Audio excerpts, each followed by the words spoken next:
Oh, Semarang, Semarang, halo Semarang.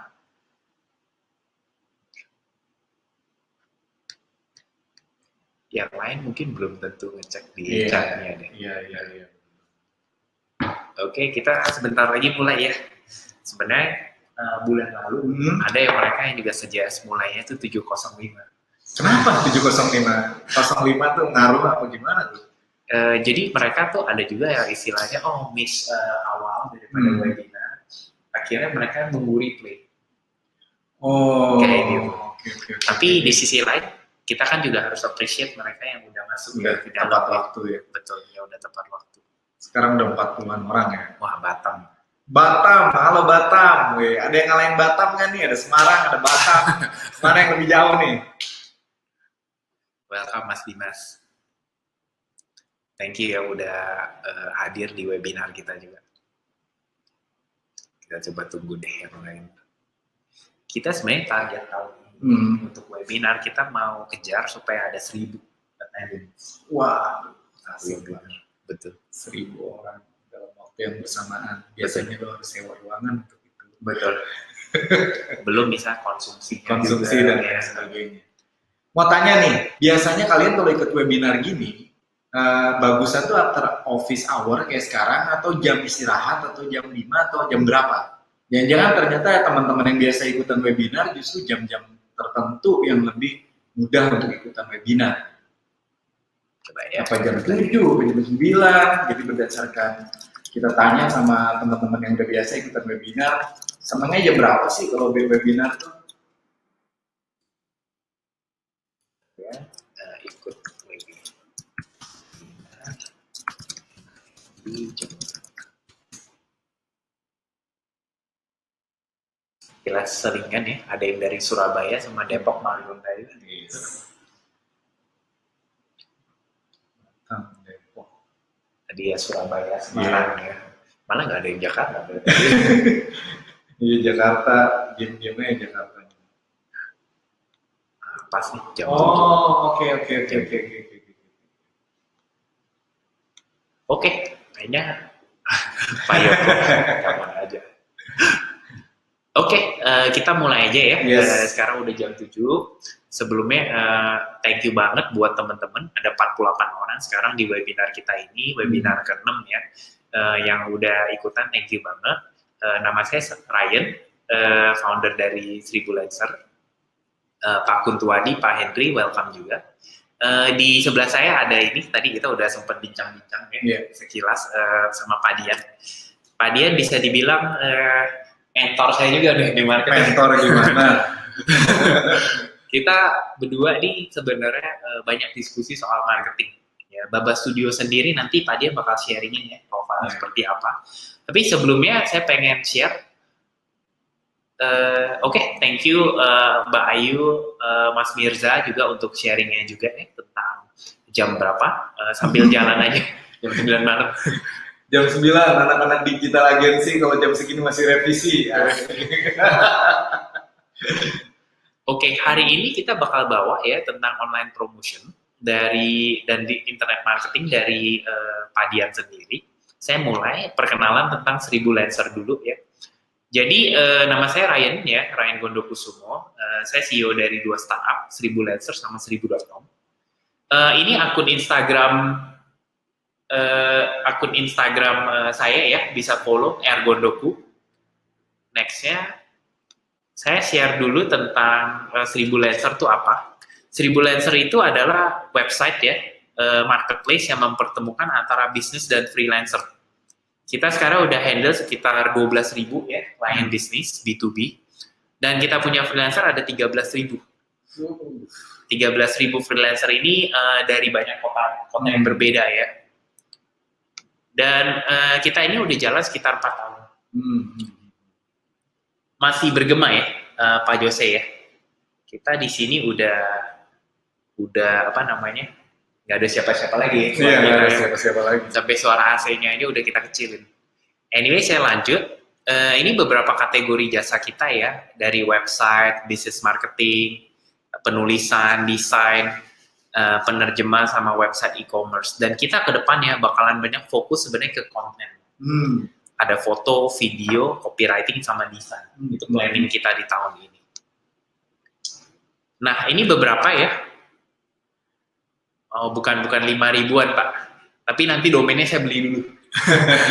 Portfolio klien yang kita udah bantu ya, ada Morelo Coffee. Oh, masih bergema ya. Coba ya saya tes. Coba saya majuin dikit. Ada Morelo Coffee, ada Credo Aum, ada Sari Munik ya, yang sering beli bumbu masakan, bumbu nasi goreng segala. Terus juga ada Logiframe, jasa akuntansi. Ini beberapa klien kita. Nah, ini klien-klien kita yang lain dari 12.000 klien B2B ini. Ada Gojek, Jasa Marga, Intiland, Mr. Bakso ya, dan lain-lainnya. Nah, itu sekilas ya tentang 1000 Lancer. Kita juga ada blog. Teman-teman bisa join juga ke blog kita di blog.1000.com. Di sini kita banyak sharing tentang hal-hal marketing ya, sama strategi branding.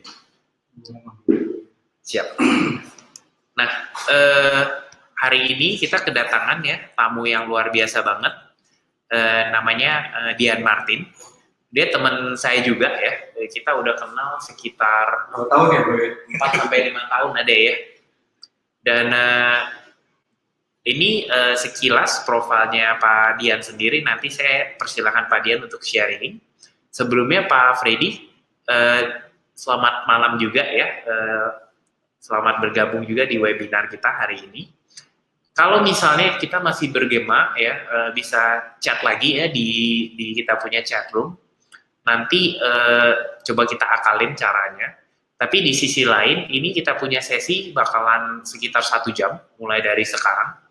Kalau ada pertanyaan buat saya atau Pak Dian, anytime ya, tinggal chat aja langsung. Kita bakalan coba untuk akomodate pertanyaan-pertanyaan dari teman-teman. Hari ini kita bakal benar-benar belajar banyak hal ya dari Pak Dian sendiri. Jadi saya persilakan Pak Dian untuk bawa webinar. Silakan Pak Dian. Thank you, Mas Ryan. Thank you banget. Jadi ini adalah pengalaman pertama kali saya dan seneng banget ternyata pengalamannya sama Ryan juga di sini. Biasanya bicara di depan orang, sekarang bicara di depan chatting box dan juga apa nih kelihatannya muka sendiri aja. Jadi pengalaman yang seru banget. Perkenalkan saya Dian Martin, jadi sudah di digital tuh kira-kira 10 tahun di digital.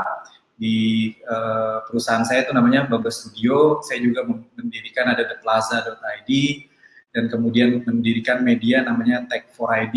Dulu juga mendirikan sekolahpintar.com, jadi ada beberapa digital yang didirikan. Nah, saya dari pertama diriin sampai sekarang belum pernah merasakan guyuran dari para venture kapital, seperti Mas Ryan ini udah berapa kali ya diguyur kan? 3 kali. 3 kali diguyur tuh rasanya gimana? Jadi selama ini saya 10 tahun pakai duit sendiri, kurang bisa melebarkan, tapi untungnya adalah tanggung jawabnya ke diri sendiri jadinya ya. Nah, terus kemudian satu hal lagi, saya tidak punya latar belakang di bidang IT, tetapi saya punya sekolah IT yang sekarang online udah 133.000. Dan kemudian klien kita itu kita menjadi konsultannya kementerian, semua kementerian dari tahun 2014, terus kemudian perusahaan-perusahaan banyak, perusahaan yang memakai jasa kita, baik di bidang konsultan maupun di bidang pendidikan. Terus kita juga bikin online learning platform kayak untuk Kementerian Kesehatan, di mana para petugas kesehatan di seluruh Indonesia, mereka itu bisa ujian di platform itu. Jadi mereka tidak datang lagi. Seperti kita sekarang juga webinar di sini. Nah, sekarang teman-teman semua barangkali di sini saya mau tanya, mau chatting boleh, siapa yang udah punya digital bisnis, boleh tulis ketik di situ siapa yang punya, atau siapa yang belum punya digital bisnis.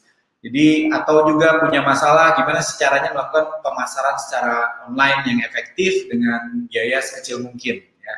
Itu maunya bukan mau kalian aja, mau saya juga seperti itu. Siap. Oke, saya next ya. Ya. Oke, nah mau jualan online nih harus punya web apa enggak? Ya, pasti semua udah bisa jawab. Yang punya web bisa acungin tangan, yang nggak punya web bilang nggak punya web juga bisa. Yang tidak punya web ada yang punya bisa jualan kita di marketplace, di sosmed, di IG sekarang ya ada orang bilang bahwa IG itu ternyata tempat jualan. Ya, tempat jualan IG itu kalau kalian punya produk yang tampangnya menarik, ya, tampangnya unik, jual di IG. Apalagi kalau harganya misalnya 500 ribuan atau 200 ribuan gitu, itu ke bawah harganya itu gampang. Tapi kalau kalian punya rumah bagus banget dan harganya berapa miliar, 7 miliar, berapa miliar, jual di IG nggak bisa langsung dibeli tentunya. Tapi punya kamera nih misalnya, nah itu bisa langsung jual di IG tuh. Dan kemudian mau jualan misalnya di marketplace. Di marketplace juga jualan enak, banyak banget pembelinya. Saya punya kenalan yang menjual penjualan tertinggi dia adalah 12.000 barang per hari. Dan dia menjual setiap harinya itu antara 5.000 sampai 12.000. Setiap hari dia jual 5.000 sampai 12.000 itu, bayangin. Saya waktu datang, nah ilmu yang akan kita pelajari ini juga hasil interview saya dan juga hasil pengalaman-pengalaman kita di Baba Studio. Tapi ada kekurangan ketika jual di marketplace. Untungnya kecil, tapi penjualannya banyak. Betul. Untungnya kecil, tapi penjualannya banyak.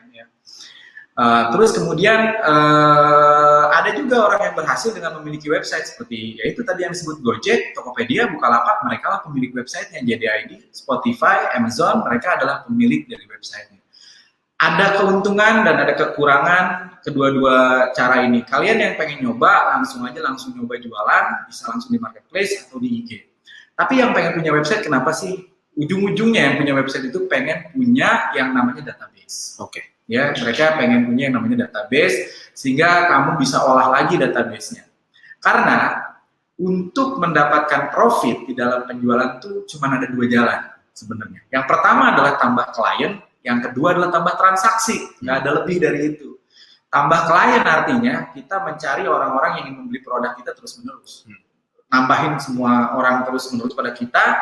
Yang kedua adalah tambah transaksi. Tambah transaksi ini artinya lu bikin agar orang-orang yang udah beli sekali ini, kalau bisa beli 2 kali, kalau bisa beli 3 kali, kalau bisa beli 4 kali. Nanti kita akan ngebahas yang namanya customer lifetime value. Jadi itu salah satu hal yang paling penting banget ketika lu mendapatkan seorang klien. Pertanyaan besar gini, ini orang ya, ini klien gua bakalan kawin sama gua berapa lama nih? Kawinnya 6 bulan, 7 bulan, atau 12 bulan. Betul. Dan dalam 12 bulan itu dia bakal beranak berapa kali gitu.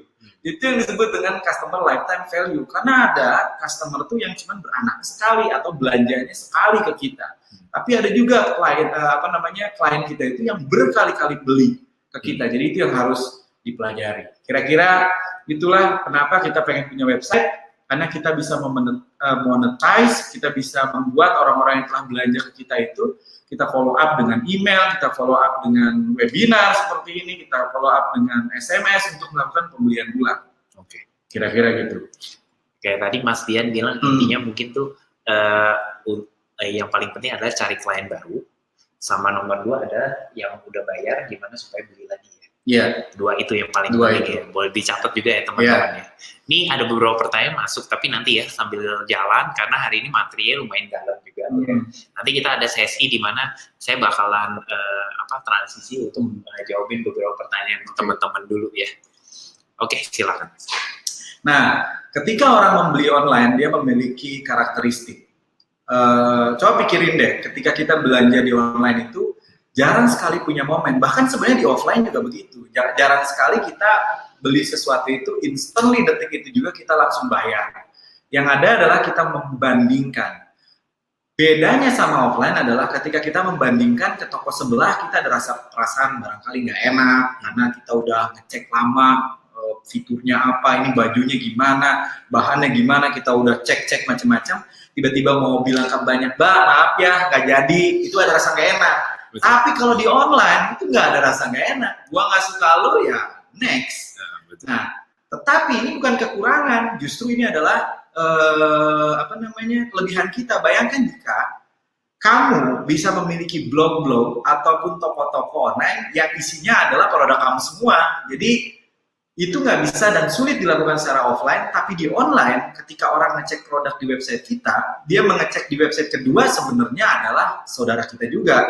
Seperti kalau teman-teman ke Glodok ya di Jakarta, ketika belanja ke toko A, si toko A itu nggak punya produk, dia sebenarnya bisa minta ke toko sebelahnya dan lain sebagainya. Jadi mereka seperti asosiasi gitu, saling membantu. Hal itu di online gampang banget untuk dibuat.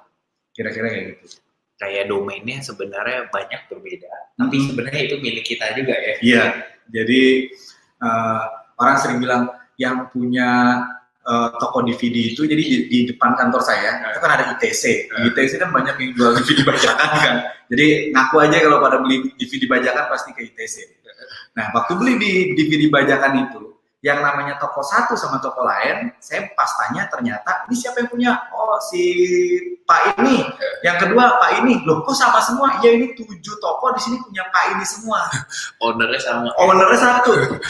Ownernya sama. Nah, kalau offline kan duitnya gede banget, punya 7 toko. Tapi kalau online, ya duitnya jauh lebih kecil untuk punya 7, 10, 11 toko bisa kita lakukan dengan cepet banget. Benar. Kita sambil next ya. Oke. Nah, teman-teman semua ini menarik banget. Jadi ada sebuah penelitian tentang 5 hal yang menyebabkan startup itu gagal. Ya, dari 5 hal yang menyebabkan startup gagal itu, kalau dilihat, ini saya pilih 5 dari 20. Sebenarnya ada 20 hal, tapi saya pilih 5 yang paling top. Lucunya, yang 5 paling top ini adalah, coba dengerin nih, kira-kira teman-teman dari 5 ini, coba grouping jadi 2 nih. Coba grouping dari 2. Yang pertama adalah tidak dibutuhkan oleh pasar, no market need. Yang kedua adalah kehabisan duit. Yang ketiga adalah nggak punya tim yang tepat. Yang keempat adalah kalah kompetisi. Yang kelima adalah salah netapin harga. Kalau kita bikin kayak chunking di grouping ya, ini yang grup 4 ini masalahnya adalah PMS tuh. Produk, marketing, dan selling. Jadi 4 hal ini adalah produk, marketing, dan selling. Yang satu lagi adalah right team. Andai kita menguasai yang namanya cara melakukan marketing dan selling yang benar, setidaknya kita telah menghilangkan 4 penyebab dari 5 penyebab utama sebuah startup itu hancur. Jadi kalau kita bisa menguasai marketing strategi yang benar, selling yang benar, kita sudah terselamatkan dari 4 penyebab yang paling buruk. Dan di situ juga ada yang namanya not the right team, itu salah satu hal yang penting juga. Nah, mari kita menguasai itu untuk menghilangkan 4 penyebab dari kegagalan dalam membuat startup. Oke. Makanya hari ini penting banget sesinya ya. Sesinya penting banget. 4 dari 5 alasan ini sebenarnya akan dibahas hari ini. Gimana supaya kita tajemin ya bagian PMS tersebut. Jadi supaya kita juga punya bisnis, jangan sampai bisnis ini gagal ya ceritanya karena 4 alasan tersebut. 4 alasan tersebut. Nah, ada orang-orang yang bilang gini, untuk mulai sebuah bisnis online atau apapun, gimana sih caranya? Terus ada orang yang jawab, ya udah lu mulai aja dari passion lu apa. Kalau passion lu ini mulai dari sono enak. Nah, ada yang lupa, bisnis itu 2P bukan 1P, passion and profit. Nah, kalau misalnya hobi doang, ya itu namanya ya emang kesukaan kita aja. Barangkali kita suka, tapi belum tentu orang lain suka. Betul. Terus cara yang kedua adalah dengan melakukan problem solving. Jadi kalian mengalami masalah apa di dalam kehidupan kalian sendiri atau melihat problem-problem yang dialami oleh orang lain. Contoh nih, kita tahu Airbnb sekarang. Itu ceritanya seru banget. Suatu ketika pemilik dari si Airbnb ini, mereka kos bareng begitu, dan kemudian di kota dia, di bawah dari apartemen dia itu ada acara gede banget, dan dia melihat orang-orang pada susah tidur, dan dia bingung. Kok di depan kita ada apartemen, nggak ada isinya. Kita juga di sini tinggal berdua doang. Pas dia lagi ngelihat hal itu, tiba-tiba dia dapat email. Emailnya bunyinya adalah dari pemilik gedung itu. Hey, kamu bayaran bulan ini naik ya 25%. Gila, kita aja nggak bisa bayar. Kita lihat tiba-tiba naik 25%. Detik itu, mereka langsung ngeluarin kasur, taruh di depan, untuk undang orang-orang yang lagi di bawah nginep di tempat dia. Dan ternyata orang-orang mau pada nginep. Nah, setelah itu mereka kemudian mengembangkan itu semua. Tidak mudah karena mereka 5 kali launching dan gagal. Twitter launching di salah satu event besar namanya SXSW kalau salah ya. SXSW. Ya. Dia launching di sini di sana sukses, Airbnb launching di sana, yang order service-nya itu hanya 5 dan 2-nya adalah foundernya dia. Jadi nggak gampang, tapi mulainya adalah yaitu tadi problem yang dialami oleh dia sendiri. Yang ketiga ada lagi market nih. Saya ketemu orang yang jualan di salah satu marketplace, ibu-ibu. Dia minimum jualan setiap hari itu 1.000, setiap hari. Jadi kalau 30 hari 30.000 produk. Bayangin itu jualan 30.000 produk setiap bulan terus menerus. Dia sampai dikasih ruangan khusus di salah satu marketplace karena jualannya banyak yang minta ampun. Dan saya tanya, bagaimana sih cara kamu jualan online? Dan dia bilang, saya cara jualan online-nya apa yang dibutuhin market ya gue jual. Dia nggak ada urusan sama problem solving. Passionnya apa? Mas, mana passion mas orang ini barang-barang saya drone, kata ibu-ibu itu, mana gue doyan sama drone. Tapi lucunya kalau saya jualan baju-baju wanita saya malah laku, kata dia. Tapi kalau jualan drone gue malah laku. Jadi dia jualan yang urusannya sama market. Jadi ada 3. Yang terakhir adalah orang-orang yang paling hoki. Yang paling hoki adalah bisnis dia dimulai dengan hobi yang ternyata memecahkan problem banyak orang dan marketnya gede. Nah, itu berarti lu hoki banget. Lu kerja nggak bakal ngerasa capek karena itu hobi lu. Udah gitu dia merupakan problem solving buat banyak orang dan banyak yang butuh.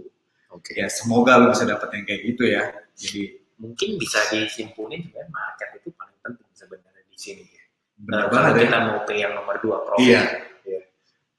Saya setuju banget sih. Kayak misalnya kita dulu sempat ngobrol saya sama investor kita. Dia bilang kalau kita punya tim yang bagus, produk yang bagus, tapi marketnya nggak ada, ujung-ujungnya ini kita juga susah ya ngejualin barang kita gitu. Mungkin kita push terus, oh ya produknya kurangnya apa lagi? Masalahnya yang mau nggak ada, demand-nya nggak ada gitu. Jadi mereka sampai bilang mereka tuh lebih percaya misalnya marketnya ada, timnya nggak perlu bagus-bagus amat ya. Intinya kalau harus dipilih dari 3 itu ya dia bakal pilih M-nya dulu, si marketnya dulu gitu. Kedua dia ada bilang juga soal problem solving. Kalau misalnya model bisnisnya ternyata belum terlalu bagus ya, mau pindah tuh juga nggak apa-apa sebenarnya. Yang penting marketnya dulu gede atau enggak gitu istilah. Jadi ini menarik banget, kita bisa relate ya ke sana ya. Profit sama dengan market. No market berarti hobi doang. Betul. No market berarti adalah hobi doang ya. Saya next ya. Iya. Nah, teman-teman semua, tadi sebenarnya sedikit saya membahas yang tadi ya. Jadi bagaimana caranya agar mengecek yang namanya mimpi versus reality. Sebelum sampai di sini, kita tuh tadi tuh kalau kita lihat nih, ada berapa stasiun nih ya. Posisi kita saat ini di bawah itu misalnya, terus di impian kita. Seperti kalau kita mau pergi kemana-mana pakai Waze, Waze itu akan nanyanya pertanyaan pertama dari Waze apa? Ayo jawab, pertanyaan pertama dari Waze, kalau lu mau pergi apa? Pertanyaan pertama Waze adalah, lu mau kemana? Jadi dia nanya impian lu gimana? Tetapi dia nggak bakal pernah bisa bilang, mau kemana lu? Surabaya. Surabaya gede bos. Lu harus jelas, ukurannya jelas, angkanya jelas, lokasinya jelas banget, baru Waze bisa bantu lu. Setelah lu nentuin tempat, lokasi, dan mimpi lu itu secara jelas, ada pertanyaan terakhir dari Waze. Tahu gak kira-kira? Nggak tahu. Your current location. Ya kan? Di mana lu ada? Lu harus nyalain yang namanya GPS. GPS tuh current location lu gimana sekarang? Current location lu terhadap duit lu berapa? Current location lu terhadap waktu, lu punya waktu berapa? Current location lu terhadap produk, lu punya produknya nggak nih? Current location lu terhadap relasi lu mana? Lu harus define. Nah, itu di dalam stasiun pertama yang namanya adalah analisa pembeli produk. Di situ kita mendefine ada di posisi mana gua saat ini, produk gua punya nggak, dan lain sebagainya. Setelah kita tahu dan kita punya produk, stasiun yang kedua adalah stasiun online promotion. Ya, stasiun online promotion. Promotion beda sama selling. Gue di sini pikir ini adalah marketingnya, karena marketing sama selling itu beda. Jadi marketing lebih ke strategi lo. Jadi nentuin channel, nentuin barang-barang untuk promosi, siapa yang akan lu. Banyak hal yang dilakukan di bagian marketing ini. Terakhir baru yang namanya online selling. Ini kira-kira 3 stasiun yang lu bisa jalanin, Nanti kita terakhir juga saya pengen demoin bagaimana lu ngecek mimpi dan reality. Karena kalau lu pikir bahwa ide lu keren banget tapi nggak dicek marketnya, ya lu sial banget. Lu sial banget. Gitu. Betul. Intinya misalnya mulai bisnis jangan sampai kita terlena nggak melihat bahwa kayak tadi marketnya nggak gede. Ya untuk mencapai ke sana ternyata butuh dana yang super gede banget. Ya bakal seperti itu ya. Mungkin buat teman-teman saya ini sedikit ya. Tadi ada beberapa pertanyaan masuk ya. Buat soft one udah mulai kita udah sekitar 20 menit. Buat Faris, welcome. Tadi di bawah ada beberapa pertanyaan ya. Sekarang udah hampir 70 orang yang ikutan. Kita bakalan jawab beberapa pertanyaan dulu ya sebelum kita masuk ke peta perjalanan. Soalnya lumayan dalam ya. Ini dari Septian ada pertanyaan. Lebih baik jadi dropshipper atau jadi first hand? Oke. Lebih baik jadi dropshipper atau jadi first hand? Tahu nggak? Ini pertanyaan mirip banget dengan gini. Lebih baik fokus atau bisnis sambilan? Siapa yang setuju? Itu pasti pertanyaan yang penting dan banyak banget orang bilang, lu harus fokus kalau bisnis. Jadi lu terjun 100% aja. Gue akan jawab itu antara first hand atau dropshipper. Tetapi itu mirip banget sama orang yang bertanya fokus atau sambilan nih. Sepengetahuan gue, hampir semua orang sambilan awalnya. Iya, betul. Iya kan? Betul. Amazon sambilan, dia ditugasi sama bosnya untuk meneliti sebuah market namanya online. Setelah 3 tahun sambilan, dia kabur dari perusahaan bosnya. Bos, ternyata bagusan di sini gue lepas dari lu. Saya nggak tahu tuh bosnya dia udah kerja di Wall Street kan sebelumnya. Betul. Kemudian dia keluar karena ternyata lebih bagus di online. Terus siapa? Pendiri Google, dia mahasiswa, dia nyambinya bikin search engine. Betul. Terus kemudian siapa? Di sini Gojek juga pasti nyambi dulunya. Betul. Terus Tokopedia sambil warnetan, dia juga nyambi juga. Betul. Gue juga nyambi dulu, sama kan nyambi juga kan? Nyambi juga. Jadi dropshipper dulu aja karena harus nyoba. Tadi ingat di awal bahwa yang membuat orang gagal itu mostly karena marketingnya dia nggak ngerti, sellingnya dia nggak ngerti. Betul. Kalau kamu pengen memulai sebuah bisnis tanpa mikirin manajemen, tanpa memikirkan pengiriman, tanpa mikirin staff, tanpa mikirin waktu yang harus disediain yang banyak, satu-satunya cara berlatih dengan modal kecil adalah dropshipper.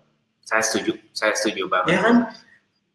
Dropship itu istilahnya kan sebenarnya barang kita udah nggak usah harus pikirin lagi ya untuk produksinya gimana. Kita cuma isinya resell, kita ambil barang dari orang lain. Yang mulai suatu bisnis itu sebisa mungkin jangan terlalu banyak moving komponennya juga. Iya. Yeah, karena kalau kebanyakan moving komponen, akhirnya kita mesti pelajarin masing-masing komponen ini. Yang notabene kayak tadi Pak Dian juga bilang ya, terlalu banyak yang kita harus pelajarin, lama-lama kitanya jadi nggak apa ya, bingung ya. Bingung gitu. Ya. Saya setuju kayak tadi Septian mention ya, kita berdua juga agree lebih baik dropship. Ya, dengan lakukan dropship kita juga tanpa keluarin ongkos yang terlalu gede, kita jadi tahu barang apa yang laku dan enggak. Yes. Ya. Benar banget. Oke, ini tadi Pak Rudi ada presentasinya. Oh ya, Spotify atau Shopify. Sebenarnya Spotify sendiri sih is an e-commerce juga, tapi untuk jualan musik ya. Yeah. Tapi kalau Shopify kita malah harus buat tokonya sendiri ya. It's not a marketplace sebenarnya. Actually it's Spotify, Pak Rudi. Nah ini ada pertanyaan nih buat Pak, coba ya. Sudah upload Pak Dini? Iya. Sudah upload banyak foto di IG untuk jualan, tapi kok belum ada yang beli? Sudah punya account di Tokped, tapi kok belum bisa jualan? Gimana caranya pecahin telur? Jadi teman-teman, nah ini peta perjalanan ini penting. Yang pertama-tama adalah untuk pecahin telur. Pertanyaan penting kita adalah kenapa orang harus beli dari gua? Itu penting tuh. Apakah karena saya harganya lebih murah, ataukah karena quality saya lebih bagus, ataukah karena servis saya lebih cepat? Jadi kita harus bisa menjawab itu. Kenapa sih orang mau beli dari gue? Misalnya nih ya, jika tetangga gue nggak kenal sama gue dan dia butuh produk yang sama persis dengan yang gue jual di IG, apakah dia akan beli? Itu harus jadi pertanyaan penting. Jadi pertanyaan keunikan lo apa sih, keunikan produk itu adalah pertanyaan pertama, makanya di analisa pembeli produk itu di awal. Kalau lu udah bisa jawab itu semua, sebenarnya gampangnya yang kedua adalah ya promosiin. Bayangin kalau lu udah promosi, orang udah datang dan ternyata nggak mau beli. Nah, itu masalah banget. Terus kalau di IG itu foto itu adalah penting. Foto lu menarik apa enggak? Betul. Foto lu itu menarik apa enggak? Dan kalau bisa sih kita promonya nggak terlalu direct, kecuali kita melakukan review. Kalau review boleh direct di dalam IG seperti itu. Mungkin saya kasih contoh sedikit juga ya. Contohnya kita jualan sepatu nih di IG. Bagian foto yang tadi Pak Dian mention, ya fotonya harus menarik. Itu bagian marketing sebenarnya. Bagian sellingnya adalah misalnya, oh sepatu ini dari kulit buaya. Nah, yang dimana tetangga kita sebenarnya nggak ada nih yang dari kulit buaya. Ya. Baru ditambah lagi misalnya fokusnya, oh harganya tuh terjangkau banget gitu. Jadi mereka mau ke rumah tetangga pun untuk cari sepatu kulit buaya yang harganya terjangkau dan keren banget juga susah. Ujung-ujungnya kita jadi maksain mereka untuk beli di kita unconsciously. Yes. Oke. Benar banget. Oke, thank you juga buat ininya sharingnya tadi Pak Dian. Itu menarik banget sih. Karena apa? Tadi yang benar-benar nyantol buat saya, kenapa orang mesti beli di kita? Dari kita. Itu mesti dijawab dulu. Jadi teman-teman banyak nih ya, kadang saya suka ketemu sama pebisnis yang lain. Mereka juga bilang, udah pasang di IG, udah siapin foto, ya, udah posting di Facebook, tapi kok belum ada jualan. It's not the activity yang sebenarnya matters. Tapi yang lebih matter lagi adalah apa sih propositionnya kita, value-nya kita apa sih, apa yang buat orang mau beli dari kita dan nggak dari orang lain. Oke, nah sama ini Shirley juga bilang ya upload konten foto semenarik mungkin dan lain-lain. Nah itu dia benar banget tuh, jawaban tadi saya bisa jawab Shirley juga. Betul. Jangan-jangan kita belum mendefinisikan kenapa orang harus beli dari gua. Benar. Itu kadang kita harus mikirin dulu. Jawabannya nggak mungkin langsung keluar deh. Yes. Oke, nah kita kayaknya boleh lanjut karena kurang lebih banyak dari mereka yang bagi orang baru bagaimana cara kita menentukan produk yang laris? Oke, ini nanti pas bagian analisa produk kita bikin. Jadi ada beberapa tools teman-teman semua. Yang pertama kita bisa gunain Google Keyword Planner, kita bisa gunain riset di marketplace. Kebetulan juga kita baru bikin sebuah aplikasi untuk melakukan riset itu secara gratis ya. Jadi teman-teman nanti saya liatin juga bisa masuk ke namanya mia.theplaza.id. Di situ kita bisa melihat misalnya kita mau jualan sepatu apa yang laku. Kita juga bisa tahu penjualan di marketplace secara roughly, secara rata-rata itu seperti apa. Jadi kita bisa tahu produk-produk yang laku itu kayak gimana. Oke. Nah ini nanti ya kita sambung lagi beberapa pertanyaan ini. Jadi Pak Dian bisa sharing tentang yang peta perjalanan ya. Kita balik lagi. Mudah-mudahan tadi udah menjawab ya beberapa pertanyaan dari teman-teman juga. Kita lanjutin dulu webinarnya. Oke, next. Silakan Pak Dian. Oke, kita masuk ke saya berasumsi bahwa kita telah melakukan analisa produk apa yang terbaik bagi kita. Setelah kita ketemu produk yang terbaik, produk yang laris, produk yang laku, lebih gampang menjual sebuah produk yang demandnya tinggi. Buat teman-teman yang pertama mulai, seperti misalnya nyobain di dropshipper, carilah produk-produk yang memang demandnya tinggi, jadi gampang dijualnya.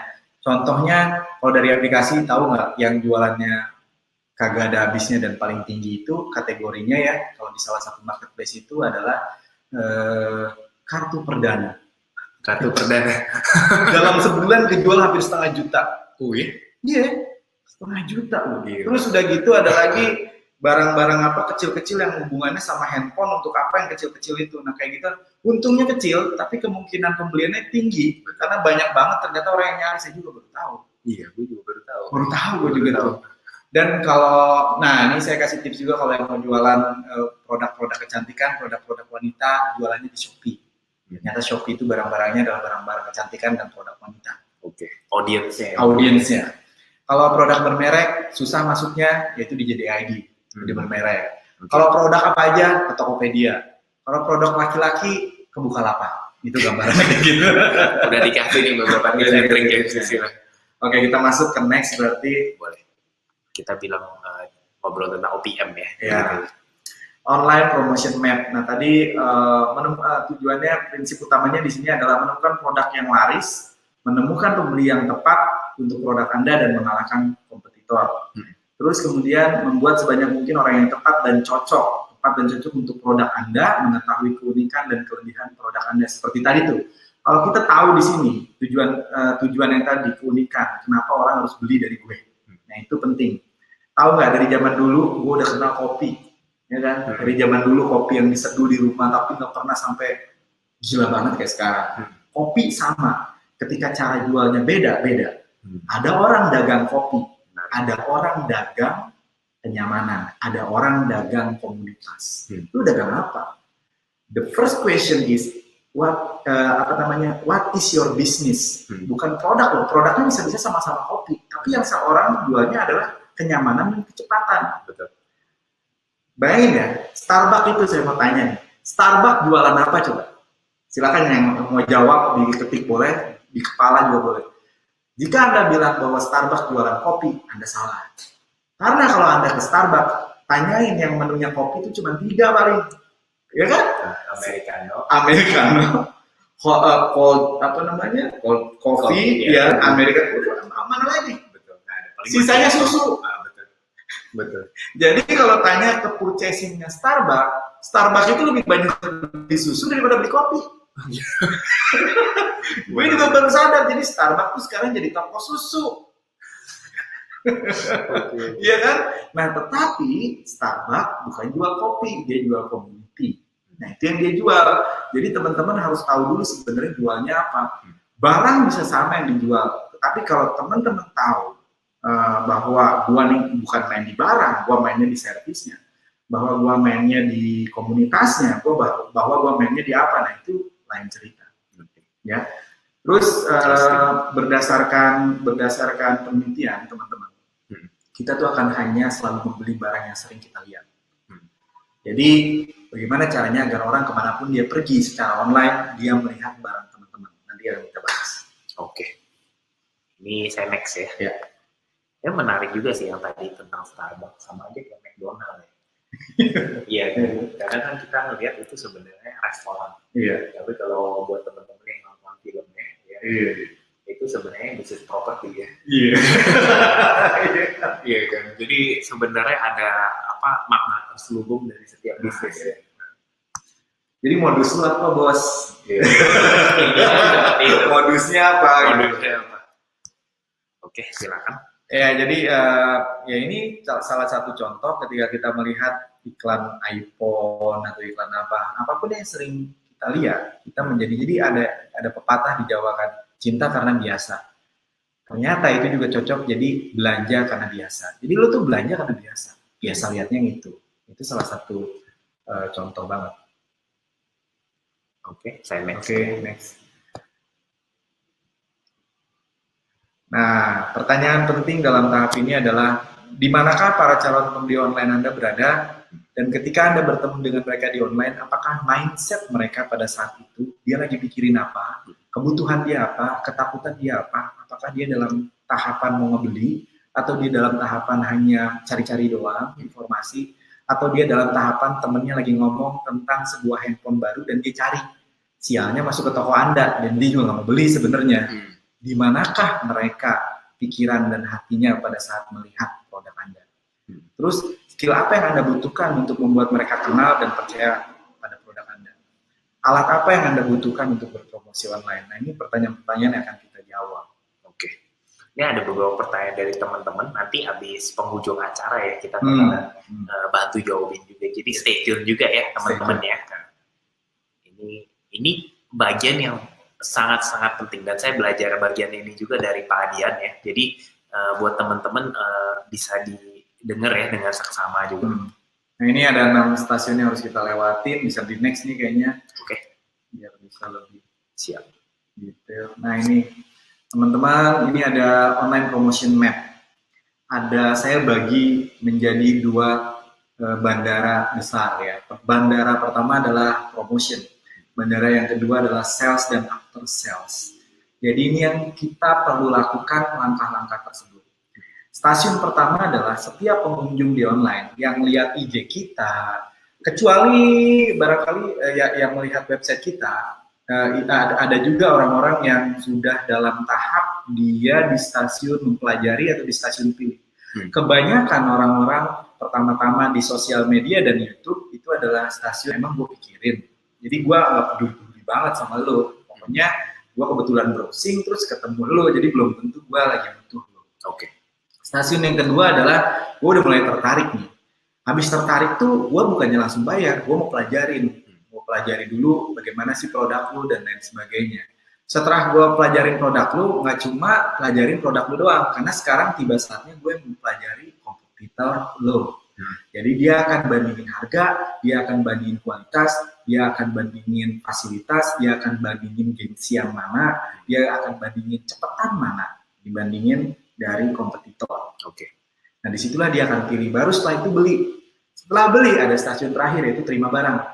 Nah di sini banyak orang yang berhenti sampai dibeli. Harusnya di dalam proses klien menerima barang kita, di situ kita masih bisa melakukan promosi sebenarnya. Jadi nggak berhenti di dalam proses pembelian itu. Waktu dia terima servis atau terima produk kita, harusnya kita melakukan sesuatu lagi. Jadi sebenarnya sampai fulfillment nih kita bilang. Fulfillment, iya benar. Oke. Oke nih, yang pertama, mindset orang dalam stasiun ini adalah gue punya masalah tapi gue nggak nyadar. Dan hidup gue semua baik-baik aja. Gue biasanya orang kayak gini, orang yang EGP, yang punya masalah nggak sadar ini ada di YouTube, di website berita, blog, dan sosmed. Oke. Goal Anda, orang-orang yang ada di sini, goal Anda adalah membuat mereka sadar bahwa ada yang kurang dalam hidup mereka. Buat mereka peduli dengan solusi Anda. Itu goal Anda. Skillnya apa? Membuat banner dan video promosi. Toolsetnya adalah apa toolnya? Photoshop dan aplikasi pembuatan video. Saya kasih sampel ya, contoh ya. Suatu ketika Anda sedang membaca berita tentang pemilu dari sebuah situs paling terkenal di Indonesia.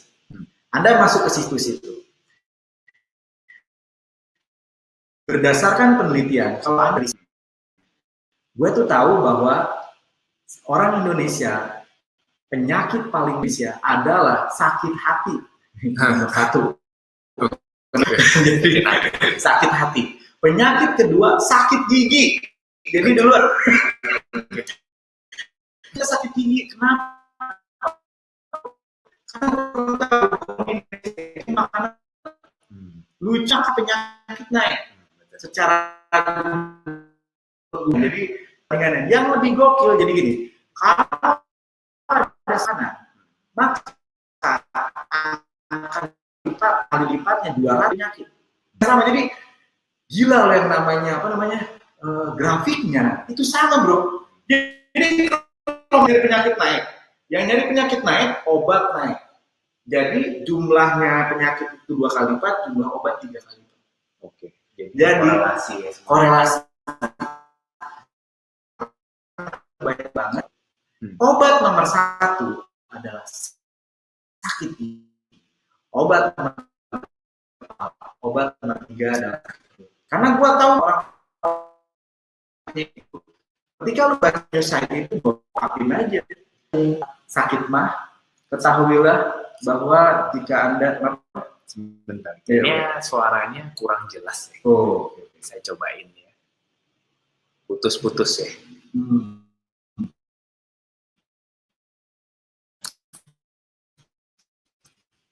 Menghadapi. Tes. Udah oke bro? Udah mendingan. Sorry ya, ini kalau kita melakukan webinar.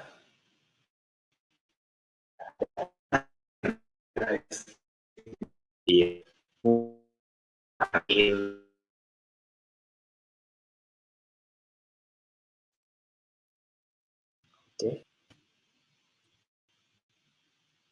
Halo. Sudah dengar sekarang suaranya? Sudah ya. Siap. Sip. Kita Oke. lagi. Balik lagi. Seru. Lagi gue berdiri tadi ya. Jadi contohnya adalah begini, misalnya lo masuk ke dalam apa namanya? Balik lagi lo masuk ke dalam sebuah brief. Oke. Putus lagi. Putus lagi ya. Iya, sebentar ya.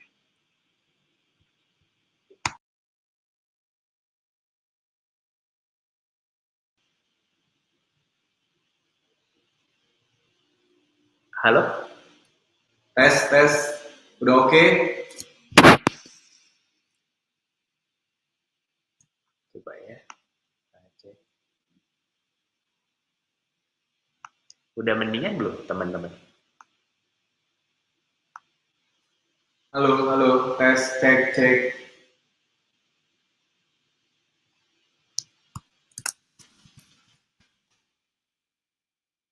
Saya baru matiin, nyalain lagi barusan.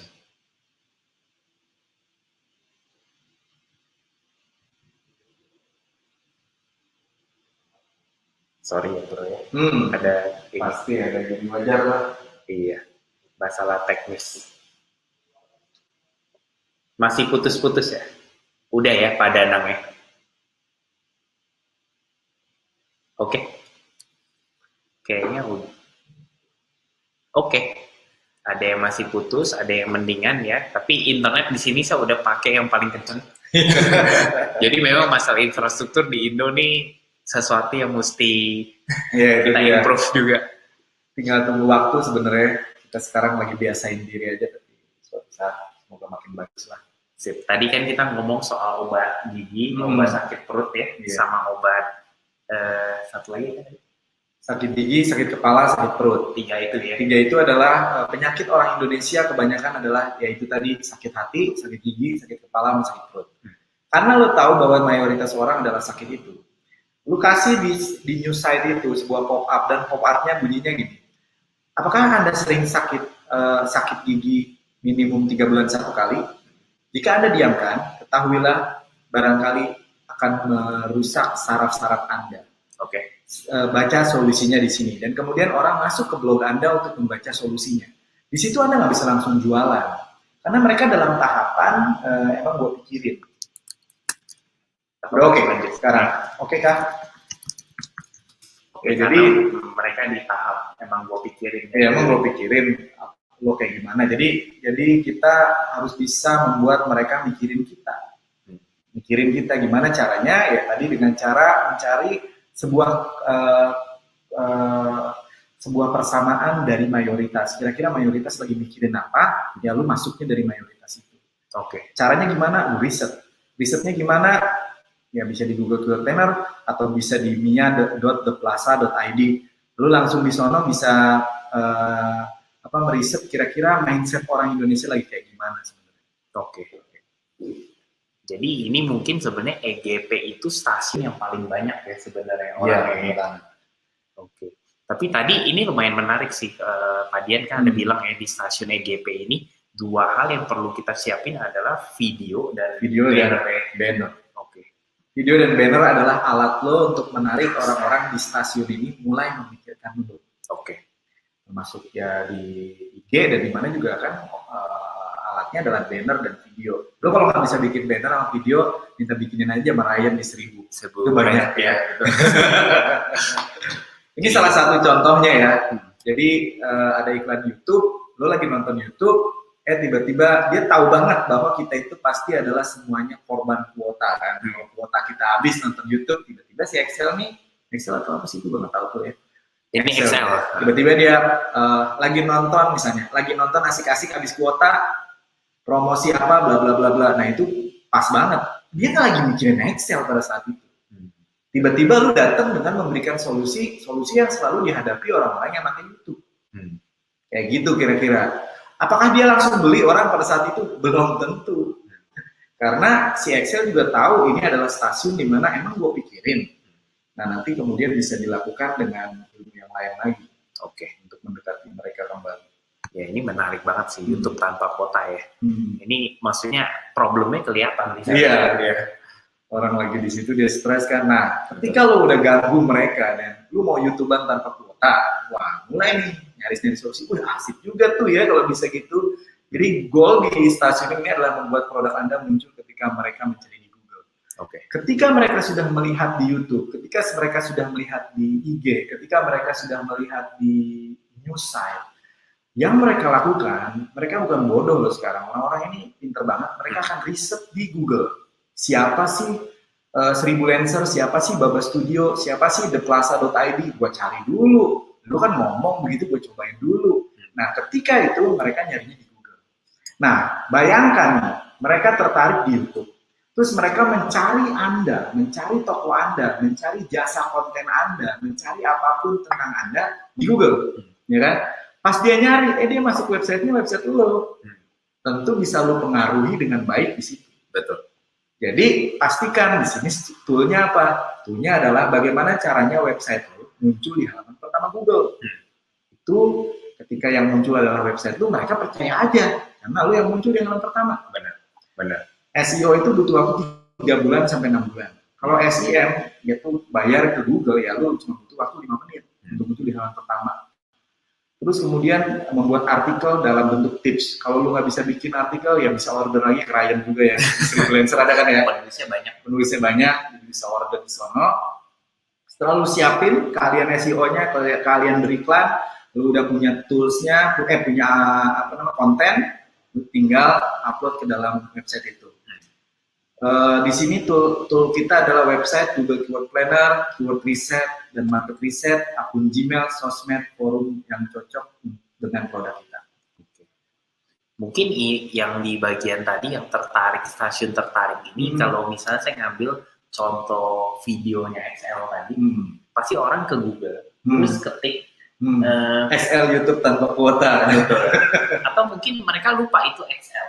Iya, YouTube tanpa kuota gitu. Atau YouTube murah, kuota ya istilahnya. Bayangin sialnya bro, kalau waktu dia nyari YouTube tanpa kuota, nembusnya ke simpati.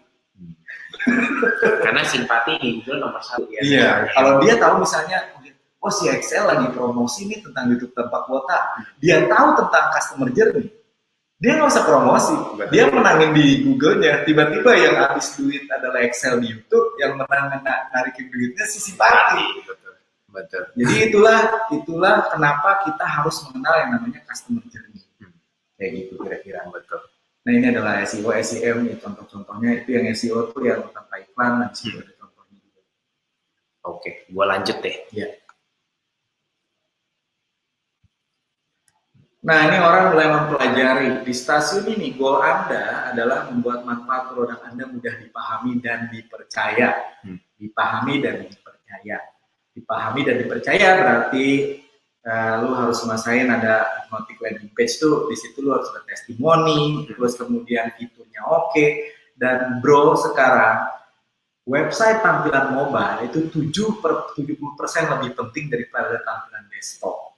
Gue bukan bilang mobile app, tapi lu pastiin yang namanya kalau punya website tampilan mobile lu itu 70% lebih bagus mobilenya. Kenapa? Karena semua orang sekarang akses website kita itu 70% dari mobile. Kalau kita lihat di analitik dan lain sebagainya, orang-orang akses pertama dari mobile. Betul. Jadi lo harus pastiin di situ. Mobile itu udah kayak mini komputer sekarang. Iya. Ya, jadinya kemana-mana kita berada, mau di MRT sekarang, mau di busway, dan pasti kuncinya mobile. Yes. Kita pakai HP. Yes. Dan landing page yang terbaik yang gua pelajari selama ini adalah landing page dalam bentuk cerita. Jadi lu ketika orang masuk ke mobile web lu itu atau website, sapaan pertama itu harus cocok sama apa yang dia pikirin. Kalau dia tadi lagi mikirin misalnya pusing, udah sering 3 bulan terakhir sering kali pusing berkali-kali. Di bawahnya langsung ada gini.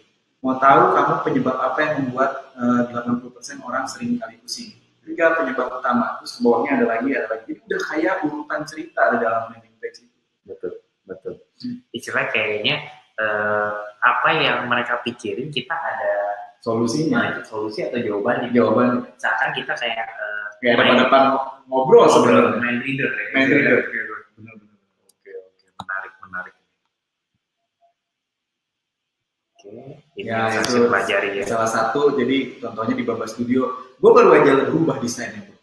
Karena ternyata gue baru sadar tentang kamu harus membuat sebuah website itu seperti story. Dulu gue pikir gue tahu, sekarang gue ubah. Baru diubah dari beberapa saat karena teman juga gue ngeliat website teman, gue ngerti banget website dia. Ternyata dalam bentuk story. Oke. Jadi kalian harus lihat dalam bentuk story itu seperti apa. Ya mungkin suatu saat nanti kita bisa sama-sama belajar lagi. Setuju. Panjang banget ceritanya. Saya setuju sih, kayak kemarin minggu lalu saya pergi ke Facebook event. Dia juga bilang, nggak cuma website yang perlu ada story, tapi di mana kita beriklan, bisa kita ngomong iklan di Facebook, itu pun kita harus buat story, ada ceritanya. Bukan? Udah nggak zaman lagi yang namanya direct selling. Yeah. Atau misalnya kita dihadapin kayak, oh ini satu produk lagi diskon 50% ya, terus kita bilang push marketing. Nah, pull marketing menurut saya memang the way to go sih. Yes. Kita lanjut ya. Ini tadi udah 3 stasiun ya, sekarang stasiun keempat ya. Stasiun keempat ini adalah pilih-pilih. Ya, dia akan membandingkan dengan yang lain. Kelebihan Anda apa? Ini yang tadi banyak ditanya. Gue udah naruh di IG, gue udah naruh di mana, kok gue nggak sukses juga sih? Ya itu dia. Ini adalah apa yang harus Anda ketahui dari awal, yaitu unique selling proposition. Bahasa gampangnya apa? Kenapa orang mau beli dari lo? Apakah karena urusan waktu, karena urusan harga, urusan quality, urusan gengsi, urusan facility, urusan yang mana nih lo yang disupply oleh produk yang kita jual. Ketika kamu tahu ini, maka dengan mudah kamu bisa membuat website yang bisa mempromosikan itu. Skill set yang kamu harus kuasai adalah remarketing. Tahu nggak, sering nggak kalian ngalami yang namanya habis mengklik sebuah produk, tiba-tiba kemanapun lu pergi di dalam online, Facebook lu lihat produk itu lagi, ke YouTube lu lihat produk itu lagi. Nah, kemudian remarketingnya ini harusnya adalah kita menonjolkan kelebihan-kelebihan kita yang belum ditonjolkan di website kita. Atau jangan taruh begitu banyak kelebihan di website kita, karena orang nggak bisa serap itu semua. Berikan satu persatu, pakai cicilan dengan teknik remarketing yang ada di Google dan juga ada di Facebook. Jadi lu bisa pakai itu untuk melakukan kira-kira gitu. Mungkin saya kasih contoh, anggap aja kita 1000 Lancer ya. Banyak klien kita tuh mau buat desain grafis. Ya. Terus kita ada klien udah masuk ke website nggak jadi beli. Terus dia ngelihat banner ads kita lewat remarketing. Tulisannya adalah desain grafis berkualitas. Terus besoknya ada tulisan lagi money back guarantee atau garansi uang kembali. Jadi iklannya tuh harus berubah-ubah ya. Yes. Dan inilah sebenarnya yang tadi Pak Dian ada bilang. Kalau kita tampilin, ada 5 atau 6 keunggulan kita langsung dalam satu konten. Orang pusing ya. Orang pusing. Nggak bisa dicerna. Nggak bisa dicerna ya. Oke. Ya. Lu menjelaskan lebih baik. Intinya event marketingnya kita harus buat flow sama story-nya ya. Yes. Oke. Menarik. Saya ke selanjutnya ya kalau gitu.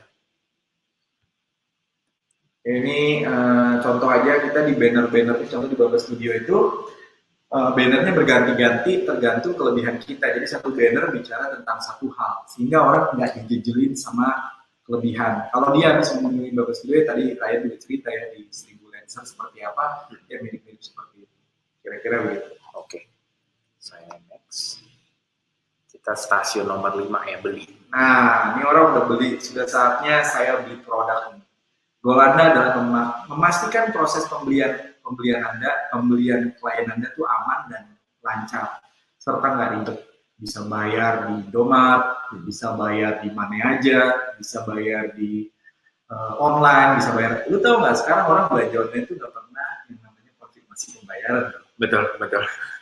Orang udah klik, gue yakin barangnya nyampe di rumah, ya kan? Nah, bagaimana caranya agar aplikasi lo udah jadi seperti itu? Nah, kita itu bikin yang di The Plaza, kita itu bikin aplikasi dropship, namanya theplaza.id. Kalau teman-teman pengen punya website yang bisa dropship tapi dengan 3.000 sampai 4.000 produk, biasanya dropship itu orang males karena gue cuma jualin produk lu doang. Tapi di The Plaza itu produknya dari mulai laptop Mac sampai kecap Inggris ada. Dan kemudian juga ada juga sepatu yang mereknya bisa merek lu sendiri atau sepatu Nike, sepatu Reebok. Nah, kita bikinin sebuah platform di mana kalau lu pakai platform The Plaza itu, lu bisa belanja itu dan pembeli lu bisa bayar di Indomaret. Jadi udah nggak ribet lagi, orang bayar dan yang ngirimnya itu adalah mereka yang selama ini menjadi top seller di marketplace. Oke. Dan harga lo harga bagus, jadi harganya marketplace dan barangnya bisa kalian jual di IG.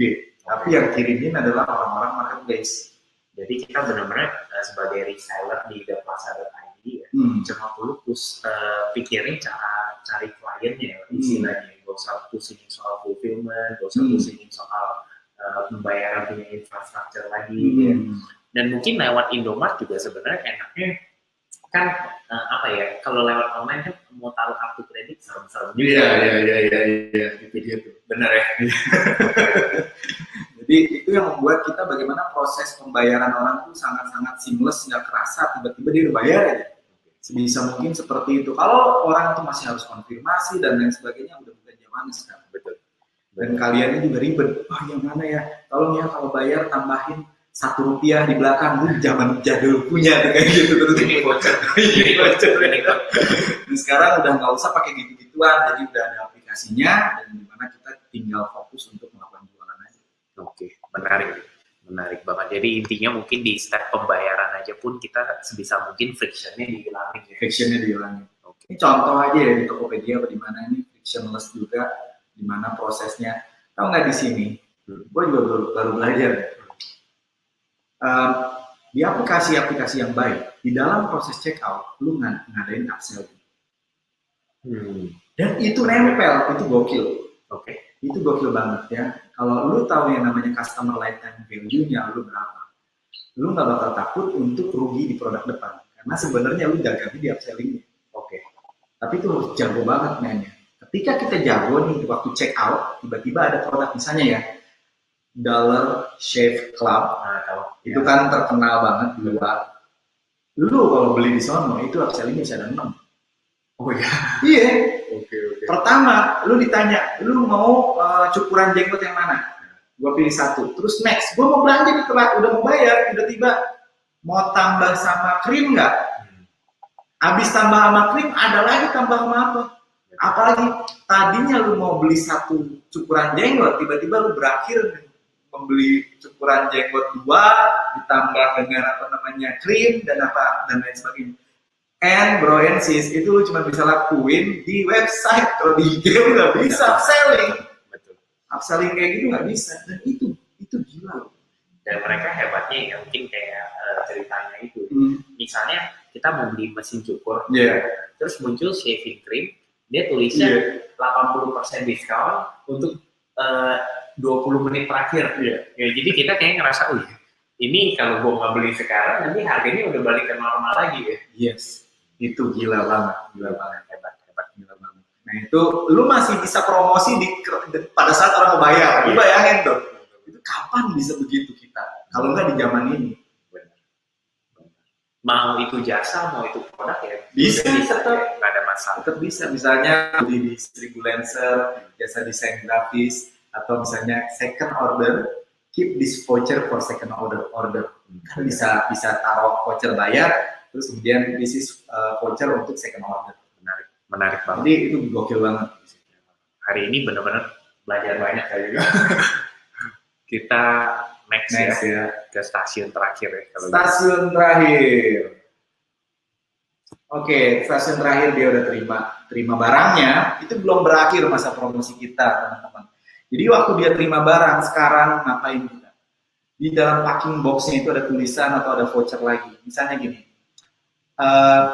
jika Anda mengetahui yang namanya customer lifetime value, bahwa misalnya lifetime value seorang customer Anda adalah 1 juta misalnya, bahwa dia akan menikah sama Anda, dia akan keluar duit 1 juta dengan 3 kali pembelian berdasarkan pengalaman Anda. Terus kemudian ketika Anda kirim produk itu sampai di rumah, Anda bisa bikin sebuah surat dulu. Ajak saudara kamu untuk belanja di toko kita juga produk yang sama dan semua keuntungannya buat kamu pembelian pertama. Karena gue udah tahu lifetime value gue. Gila lo, siapa yang nggak mau? Jadi gini, lu belanja di tokonya Ryan, di tokonya Plaza, pas dia belanja di Plaza, terus untungnya buat siapa? Buat lu 100%. Kalau berani sih, gue berani. Lifetime value-nya tahu. Betul. Jadi lu kirim barang, tiba-tiba orang itu jadi datangin klien, dan datangin kliennya gede karena komisinya 100%. Benar. Anggap aja komisi 100% itu adalah marketingnya konsisten untuk datengin klien yang tambahan itu. Yes. Ya, kadang kan kita sebagai pebisnis kita tuh takut keluarin marketing spending ya, karena kita nggak tahu returnnya tuh apa. Yes. Ya paling gampang dalam bisnis itu bukan naikin sales, tapi kurangin expense. Iya. Oleh karena itu paradigma kita kadang kurangin expense, tapi at the cost of sales kita malah turun. Iya. Ya, ini kayak buah si malam-malam. Jadi makanya kayak tadi Pak Dian, ini menarik banget sih. Customer lifetime value itu sangat penting. Ya, kita harus tahu customer kita bakal datengin uang atau income ke kita berapa gede. Karena kita punya margin dari income tersebut, itu adalah additional spending untuk marketing expense. Yes. Interesting. Jadi kira-kira gitu maknya. Jadi lu nggak berhenti yang namanya promosi di beberapa stasiun sampai terakhir dia. Kita tetap berpromosi sampai ujungnya. Sebenarnya masih ada lagi kalau dia udah beli A, bagaimana dia beli B dari itu. Kalau udah beli B, gimana caranya dia beli C dari itu. Dia upselling itu kira-kira. Jadi beranak deh customer-nya. Tapi menarik banget tadi, artinya nggak cuma dapetin klien aja, nggak cuma supaya dia order lebih banyak, tapi juga gimana caranya orang yang udah order di kita datengin pembeli baru lagi. Iya. Terus hebat. Gokil banget. Buat maksudnya ini semua bisa dilakukan sebenarnya mau di offline maupun online. Yes. Cuma lewat online enaknya kan kita ada data semuanya. Jadi kita juga bisa lakukan testing, ya, iklan yang mana yang sebenarnya jalan, ya. Story-nya mau dibuat sepanjang apa. Yes. Ya, tapi mungkin hari ini patokannya adalah stasiun-stasiun ini. Stasiun-stasiun itu. Betul. Jadi stasiun-stasiun ini adalah mindset. Dulu itu ada orang langsung jualan aja. Ternyata orang tuh mengenal kita itu jadi gini deh. Kalau ini di sini ada nggak? Kebetulan saya Marayan adalah pria-pria. Di sini mungkin ada nggak audien yang perempuan. Sekarang kan kalian belum berkenalan sama kita kan. Coba kalau saya langsung bikin lamaran nikah sekarang. Ada yang mau nikah gitu sama gua? Kan nggak ada. Jadi harus ada perkenalan dulu. Jual beli itu sama dengan proses pernikahan. Jadi kalau lu baru pertama, lu mau nikah sama gua nggak? Ya susah dong. Langsung ditolak. Jadi gimana caranya kita membuat proses perkenalan itu di stasiun-stasiun itulah kita membuat proses perkenalan. Interesting. Baru nikah, jangan nikah langsung ngajak nikah sama orang. Betul. Kira-kira gitu. Hebat. Sesi hari ini paling inspiring buat saya pribadi ya istilah. Itulah baiknya seorang teman. Benar. Ini tadi ya. Muji-muji. Stasiun terima produk. Ya, stasiun terima produk. Dan jadi waktu terima produk kita masih bisa promosi, jangan berhenti. Jadi anggaplah setiap customer journey itu adalah sebuah sarana, sebuah peluang untuk berpromosi. Terus saya lanjut. Ini ya skill yang perlu dikuasai. Iya. Mabok kan. Jadi ini adalah rangkuman dari seluruh presentasi tadi. Dari sekian stasiun itu ada 12 skill yang perlu kita kuasai. But don't worry teman-teman. Saya tuh diajarin sebuah teknik namanya mall, milik orang lain. Ya kan, kalau kita nggak bisa, ya kita bayar ke orang. Kalau kita nggak punya uangnya, pinjam uang orang lain. Jadi, tapi saya nggak punya pembeli, pinjam pembeli orang lain. Ini adalah sebuah cara yang bagus. Temuin teman kalian yang sudah punya pembeli, barangkali pembeli itu butuh produk kalian, uangnya ke teman kalian itu. Kalau kalian nggak punya modal, ya pakai uang orang lain. Intinya adalah other people resources. Jadi bagaimana memanfaatkan, bahkan ada yang lebih gokil. Gue pernah dengar sebuah teknik, lu jualan. Jadi gini, lu punya orang-orang datang ke website. Dari 100 orang yang datang ke website lu yang convert, misalnya adalah 10 orang. 10% which is good number. Setelah 10 orang itu berarti ada 90 orang yang nggak convert. Betul. Ada orang yang jual data 90 itu ke komputer. Oh iya. That's gokil. Dan langsung bilang ini, gua ada 90 nggak convert, tapi dia doyan sama kayak ginian. Mungkin ada sesuatu yang dia nggak suka dari website gue dan jasa layanan gue nggak cocok buat dia. Ini gue punya 90, kalau ada yang belanja, gue minta 20%. Gue denger itu. Masalahnya kan kita punya kontak mereka. Iya. Kontak mereka itu kan masuk ke kita punya email marketing tools ya. Iya. Itu sebagai cost juga. Iya. Ya, kalau nggak istilahnya nggak diolah, sayang juga. Iya. Gitu. Menarik. Gokil. Ini ujung-ujungnya gimana caranya kita nge-treat ya. Gimana caranya kita di database kita. Jadi nggak hilang begitu aja. Menarik. Ya, saya setuju sih. Kalau kita malah sebaliknya. Kalau kita misalnya database ini kurang performing ya, yang saya lakukan adalah pindahin ke email marketing yang lebih murah. Jadi cost-nya juga nggak menurun, betul, carrying cost-nya. Tapi buat mereka yang memang serius buyer atau pernah beli sekali, saya masukin ke email marketing lebih superior, lebih mahal. Misalnya fiturnya lebih banyak. Tapi jangan sampai semua email database kita taruh di satu email marketing, jadi segmenting lagi. Nah itu kurang bagus menurut saya. Oke, menarik ini.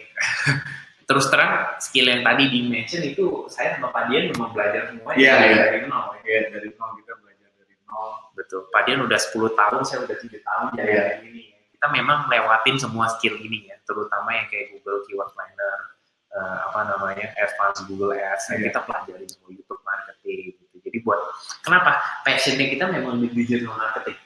Ya, tapi buat teman-teman yang mungkin passionnya bukan di digital marketing, di hal yang lain, ini bisa di outsource juga sebenarnya. Ya, yang bisa dipakai orang lain. Oke.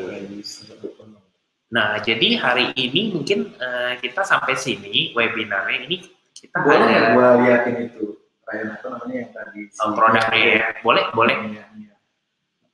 Tadi ini ada yang nanya, mumpung nih kita lagi di posisi ini juga ya. Ada yang nanya soal barang apa sih yang oke untuk dijual? Bagaimana? Sebentar ya, saya coba lihat. Tadi di bawah ada, sebentar ya.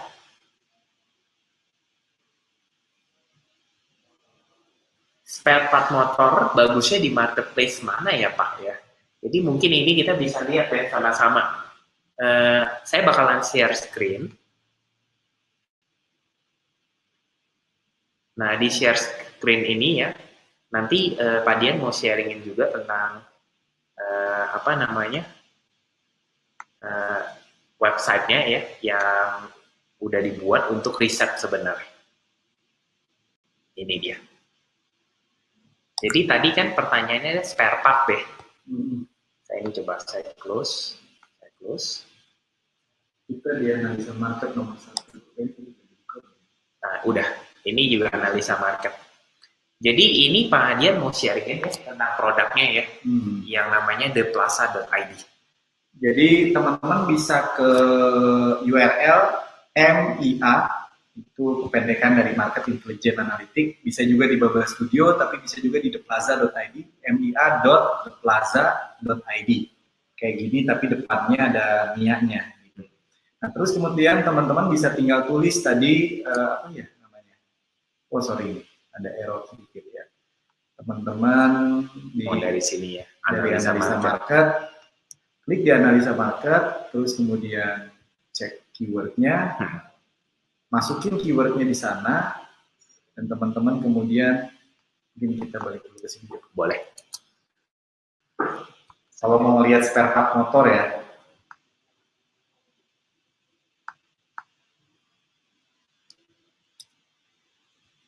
Ke sini ya. Oke. Sebentar ya, kita sambil loading dulu ya.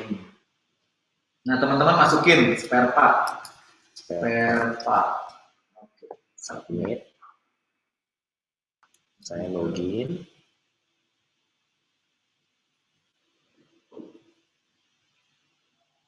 Ini kita mau tunjukin sebenarnya satu tools ya, yang dimana tools ini bisa bantu teman-teman untuk pilih produk apa yang lagi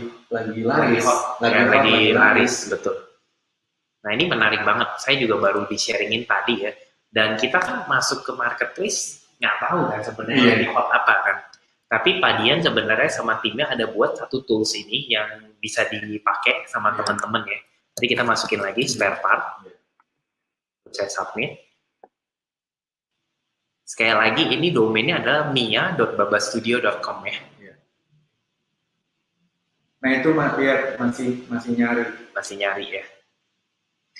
Nah di sini mereka ada tarik data ya dari beberapa marketplace.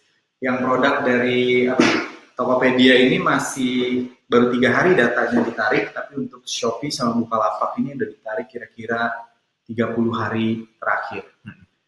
Nah, kita lihat ya kira-kira seperti apa. Ini di Google-nya datanya nggak tertarik.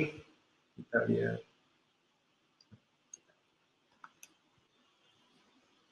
Klik di situ.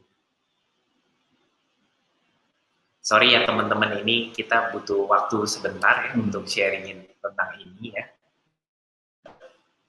Volume pencarian di Google untuk spare part mobil, dan lain sebagainya. Volume itu berarti adalah pencarian per bulan. Berapa sih orang yang akan beli? Barangkali dibagi 10 lah dari itu. Karena itu bukan jumlah orangnya, tapi jumlah keyword yang ditulis di Google. Oke. Search box-nya itu. Terus di atasnya teman-teman bisa melakukan riset sendiri. Di situ juga ada, coba-cobain aja di sini ya. Silakan melakukan riset di sana gratis. Bisa diklik mungkin bro di situ. Boleh. Ini takutnya kayaknya. Larinya kemana gitu ya? Bukan. Saya soalnya ini buka kebanyakan. Oh iya. makanya loadingnya rada lama. Ini dia, udah muncul ya dari Bukalapak ya. Tadi ada yang nanya tentang spare part ya. Dan ini itu ada harganya dari range-nya dari 300. Boleh, silakan.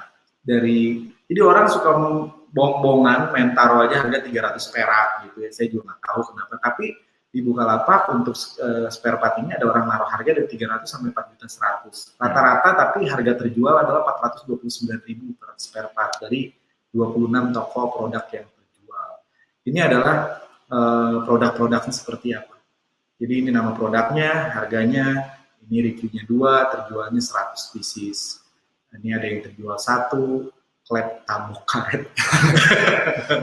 Kocak-kocak namanya. Jadi ini adalah top performing based on terjual pieces, bukan harga ya teman-teman. Jadi teman-teman bisa sort di sini based on harga, based on pieces, depend kebutuhan dari teman-teman apa.